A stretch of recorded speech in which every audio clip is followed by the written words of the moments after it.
สึกสึกสึกสึกអូនថាព្រមស្នេហ៍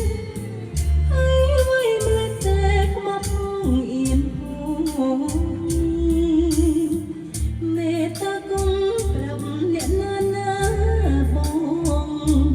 លាក់ផងរឿងស្នេហាสึกสึកสึកสึកស្ងាត់ស្ងាត់ព្រមឡើងក្រែងមានគេដឹងគេសើចឡងលើគឺជាទីមួយជីវិតអូន